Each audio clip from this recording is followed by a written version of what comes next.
আজ আমরা overall market এবং কিছু গুরুত্বপূর্ণ সেক্টর নিয়ে একটি বিশেষ আলোচনা রাখছি। আলোচনাটি শেষ পর্যন্ত শুনতে থাকুন।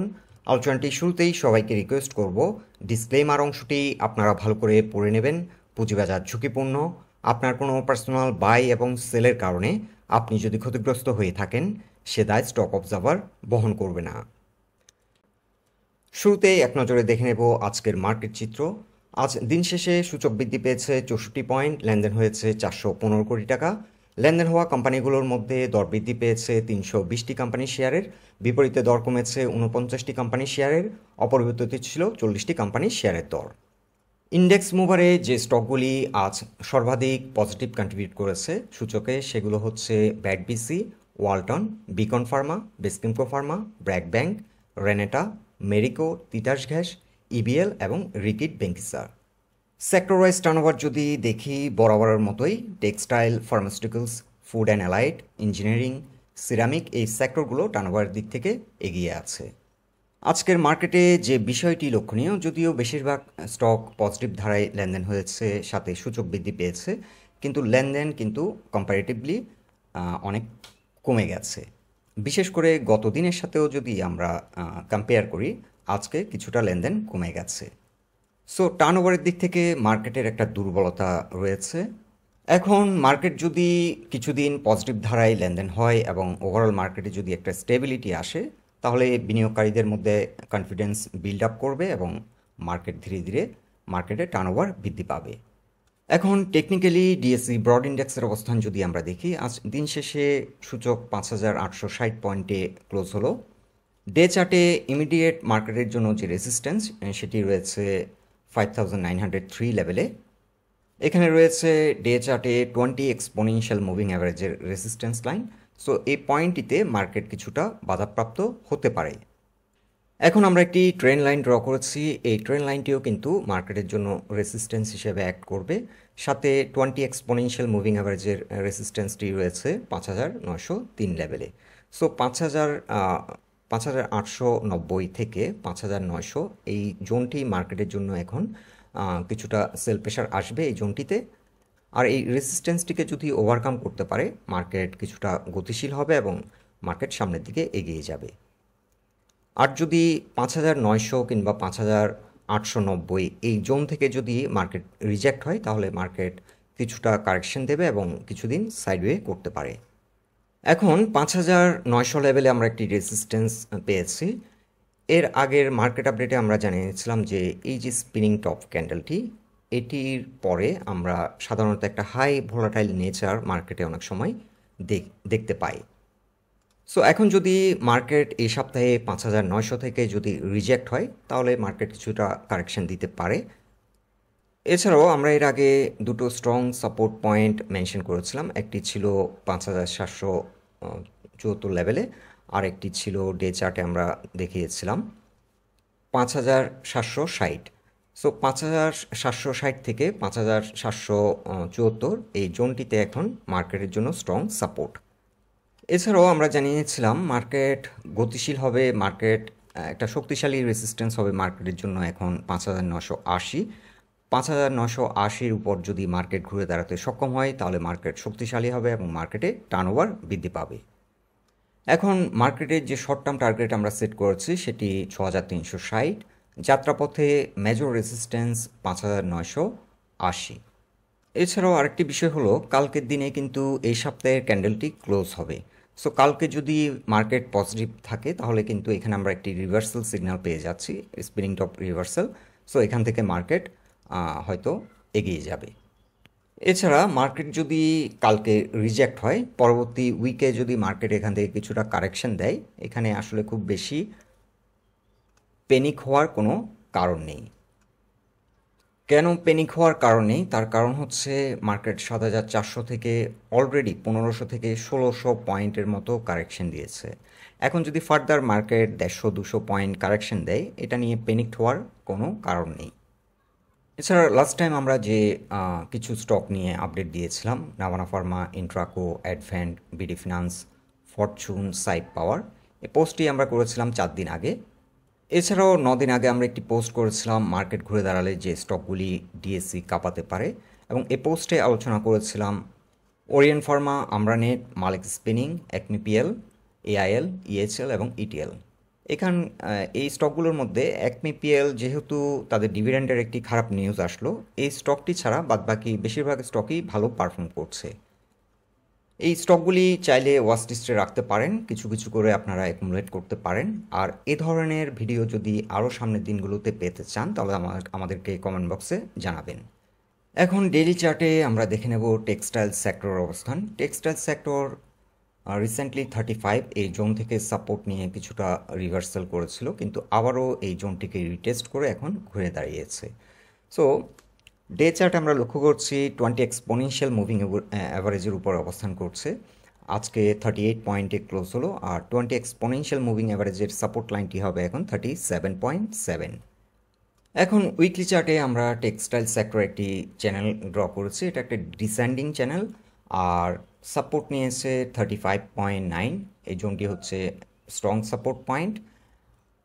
আর শর্ট টার্ম টার্গেট সেট করছি 46, বর্তমানে অবস্থান করছে 38, আর আমরা শর্ট টার্ম টার্গেট সেট করছি 46। টেক্সটাইল সেক্টরে যে বিষয়টি লক্ষণীয়, এখানে এখনও কিন্তু প্রাইস অ্যাকশন হওয়ার যথেষ্ট স্কোপ আছে। বেশিরভাগ স্টকেই কিন্তু অনেক নিচে নেমে গেছে। সো হাই পারফর্মিং স্টকগুলো চাইলে এখন এন্ট্রি নেওয়া যায়, এবং আমরা কিছু স্টক অলরেডি মেনশন করেছি, চাইলে স্টকগুলি আপনারা ওয়াচ লিস্টে রাখতে পারেন। এই পোস্টে আমরা দুটো টেক্সটাইল স্টক সাজেস্ট করেছিলাম, তিনটি স্টক সাজেস্ট করেছিলাম, মালিক স্পিনিং, এআইএল এবং ইটিএল। তিনটি স্টকই ভালো পারফর্ম করছে।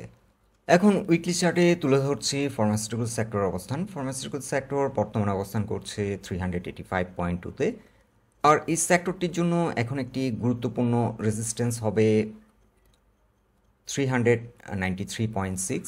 এখানে রয়েছে ফিবোনাচি রিট্রেসমেন্ট সাইকেলের একটি resistance cycle point, price point 393.5। এখানে একটা রেজিস্ট্যান্স, এবং তার কিছুটা উপরে 397.9-এ রয়েছে 200 এক্সপোনেনশিয়াল মুভিং অ্যাভারেজের রেজিস্ট্যান্স লাইন। মূলত ফার্মাসিউটিক্যাল সেক্টর ভালো পারফর্ম করবে 394-এর উপর যদি ঘুরে দাঁড়াতে সক্ষম হয়, এবং সাবসিকুয়েন্টলি এটি যদি 397.9-এর উপর ঘুরে দাঁড়াতে সক্ষম হয়, অর্থাৎ 200 এক্সপোনেনশিয়াল মুভিং অ্যাভারেজের উপরে যদি ঘুরে দাঁড়াতে সক্ষম হয়, তাহলে ফার্মাসিউটিক্যাল সেক্টর ভালো পারফর্ম করবে। সো এই সেক্টরটির জন্য এখন ইমিডিয়েট চ্যালেঞ্জ হচ্ছে 394-এর মধ্যে ইন করা, এবং 394-এ ইন করলে সেক্টরটি শক্তিশালী আচরণ আমরা কিছু কিছু স্টকে হয়তো দেখতে পাবো। বিশেষ করে এই সেক্টরের কিছু হাই পারফর্মিং স্টক আন্ডার ভ্যালুতে এখন চলে গেছে, আন্ডার ভ্যালুড অবস্থায় আছে। সো এই স্টকগুলি হয়তো ভালো প্রাইস অ্যাকশন করবে সামনের দিনগুলোতে। আর এই সেক্টরটির জন্য এখন একটি সাপোর্ট পয়েন্ট হবে 378। এখানে আমরা একটি চ্যানেল ড্র করেছি, চ্যানেলের এই ডিসেন্ডিং যে লাইনটি, সো এই লাইনটি সাপোর্ট হিসেবে অ্যাড করবে। সো 378 হবে এখন একটি গুরুত্বপূর্ণ সাপোর্ট পয়েন্ট ফার্মাসিউটিক্যালস সেক্টরের জন্য। এখন উইকলি চার্টে দেখে নেব ফুড অ্যান্ড অ্যালাইড এই সেক্টর অবস্থান। ফুড অ্যান্ড অ্যালাইড বর্তমানে অবস্থান করছে 236.1-এ, আর এই সেক্টরটির জন্য এখন ইমিডিয়েট যে চ্যালেঞ্জ সেটি হবে 239.7-এর উপর ঘুরে দাঁড়ানো। 240-র উপর যদি সেক্টরটি শক্তিশালী অবস্থান নিতে পারে, ধরে রাখতে পারে, তাহলে এই সেক্টরটি এখান থেকে ভালো পারফর্ম করবে।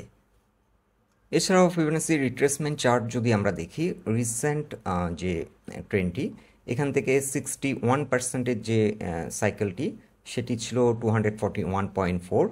সো এই সাপোর্টটিকে ব্রেক করার কারণে ওভারঅল এই সেক্টরের বেশিরভাগ স্টকই কিন্তু স্লো হয়ে আছে, যদিও আজকে দু একটি স্টক ভালো মুভমেন্ট আমরা লক্ষ্য করেছি।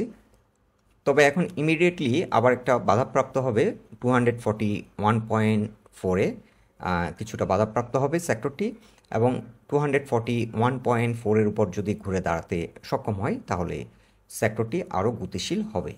আর এই সেক্টরটির জন্য এখন সাপোর্ট হচ্ছে 232, এই পয়েন্টে এসে সাপোর্ট নিচ্ছে, এখান থেকে ঘুরে দাঁড়ানোর চেষ্টা করছে। এখন উইকলি চার্টে দেখে নেব ইঞ্জিনিয়ারিং সেক্টর অবস্থান। ইঞ্জিনিয়ারিং সেক্টর বর্তমানে সাপোর্ট নিয়েছে 93, এখান থেকে রিজেক্ট হলো। সো এখানে কিন্তু একটি ডাবল বটম প্যাটার্নও ক্রিয়েট করেছে, অথবা আমরা যদি লাস্ট ট্রেন্ড থেকে যে মুভমেন্টটি করেছে এটি আপ টু 172 পর্যন্ত প্রাইস অ্যাকশন করেছিল, এবং এখানে একটি ফ্ল্যাট কারেকশন হয়েছে এখন। ইঞ্জিনিয়ারিং সেক্টরের জন্য এখন কি সাপোর্ট হবে 93, বর্তমান অবস্থান করছে 97.1। সো এখান থেকে সেক্টরটি আশা করছি ভালো প্রাইস অ্যাকশনের মাধ্যমে এটি আপ টু 120 পর্যন্ত এগিয়ে যাবে এবং এই জোনটাতে এসে একটা মেজর রেজিস্ট্যান্স ফেস করবে। সো ইঞ্জিনিয়ারিং সেক্টরে যে স্টকগুলি হাই পারফর্মিং স্টক এখন চাইলে ওয়াচ লিস্টে রাখা যেতে পারে অথবা গ্র্যাজুয়ালি এন্ট্রি নেওয়া যেতে পারে। সেক্টরটি আমরা ফার্স্ট টার্গেট সেট করছি 120, আর এই রেজিস্ট্যান্সটিকে ব্রেকআউট করতে পারলে সেক্টরটি হয়তো তার যে রিসেন্ট হাই এটিকে চেস করবে এবং এটিকে ব্রেকআউট করে নিউ হায়ার হাই ক্রিয়েট করতে পারে। তবে কিছুটা সময় নেবে, মার্কেট যেহেতু এখন টার্নওভার অনেকটা কম। আপাতত আমরা ফার্স্ট টার্গেট সেট করছি 118 থেকে 120। এখন উইকলি চার্টে দেখে নিচ্ছি সিরামিক সেক্টরের অবস্থান। সিরামিক সেক্টর 59-এ বর্তমানে অবস্থান করছে এবং এটি সাপোর্ট নিয়েছে 55। এই জোনটিতে এসে এখান থেকে রিজেক্ট হচ্ছে, সো সাপোর্ট পেয়েছে 55-এ আর আজকে ক্লোজ হলো 59-এ। সো এই সেক্টরটিও এখন এন্ট্রি নেওয়ার জন্য খুব ভালো পজিশনে রয়েছে এবং এই সেক্টরের কিছু হাই পারফর্মিং স্টক এখন অনেক আন্ডার রেটে অবস্থান করছে এবং ওই স্টকগুলি চাইলে এন্ট্রি নেওয়া যেতে পারে।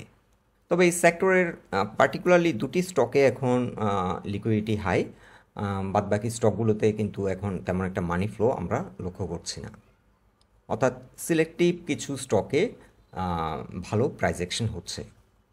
সিরামিক সেক্টরের জন্য আমরা টার্গেট সেট করছি 108, বর্তমান অবস্থান করছে 59, আর ফার্স্ট টার্গেট আমরা সেট করছি 108। এছাড়াও বর্তমান সময় ব্যাংক সেক্টরে কিছু সিলেক্টিভ স্টক ভালো করছে, সেই স্টকগুলি চাইলে এন্ট্রি নেওয়া যেতে পারে। তবে ইনভেস্টিং গ্রাউন্ড থেকে চিন্তা করলে কিছু ভালো মানের স্টক এই সেক্টরে রয়েছে, যেমন ইবিএল। এবছর সিটি ব্যাংকও কিন্তু খুব ভালো পারফর্ম করছে। সো এই ধরনের ব্যাংকগুলো চাইলে দীর্ঘমেয়াদে ইনভেস্ট করা যায়। আর কিছু স্টক রয়েছে যেগুলো ট্রেডিং স্টক, যেমন আইএফআইসি ব্যাংক, রূপালী ব্যাংক, এই ব্যাংকগুলো ট্রেডিংয়ের জন্য সুইটেবল। এছাড়াও আইটি সেক্টরের কিছু কিছু স্টক এখন অনেক আন্ডার রেটে অবস্থান করছে, ভালো প্রাইস পয়েন্টে রয়েছে, চাইলে স্টকগুলি দীর্ঘমেয়াদে ইনভেস্ট করা যায়। আমরা অলরেডি একটি স্টক সাজেস্ট করেছি, আমরা নেট। এটি ভালো একটি প্রাইস পয়েন্ট অবস্থান করছে এবং ফান্ডামেন্টালি একটি স্ট্রং কোম্পানি। আইটি সেক্টরে স্টকটি যারা ইন্টারেস্টেড, আইটি সেক্টর যারা পছন্দ করেন, এই স্টকটি চাইলে দেখতে পারেন। এছাড়াও সিলেক্টিভ কিছু স্টক ভালো করবে printing and paper and printing সেক্টরে কিছু স্টক ভালো করার সম্ভাবনা রয়েছে এবং মিউচুয়াল ফান্ড এই সেক্টরে কিন্তু বিভিন্ন স্টক অনেক আন্ডার রেটে অবস্থান করছে। সো দীর্ঘমেয়াদে ইনভেস্ট করার জন্য মিউচুয়াল ফান্ডের কিছু ভালো মানের স্টক রয়েছে, সেগুলো চাইলে এন্ট্রি নেওয়া যেতে পারে। রিসেন্টলি আমাদের কাছে অনেকগুলো রিকোয়েস্ট আসলো ভালো মানের কিছু স্টক নিয়ে আলোচনা করার জন্য। সো দীর্ঘমেয়াদে ইনভেস্টমেন্ট করার জন্য কিছু স্টক নিয়ে আমরা একটি আলাদা পোস্ট করব। বন্ধুরা, এটাই ছিল আজকের মার্কেট নিয়ে আমাদের অবজারভেশন। আলোচনাটি যদি আপনাদের ভালো লেগে থাকে অবশ্যই পোস্টটিকে লাইক দিন, আপনাদের গুরুত্বপূর্ণ মতামতগুলো আমাদেরকে কমেন্ট বক্সে জানান, আর আমাদের সাথে থাকার জন্য আপনাদের অসংখ্য ধন্যবাদ।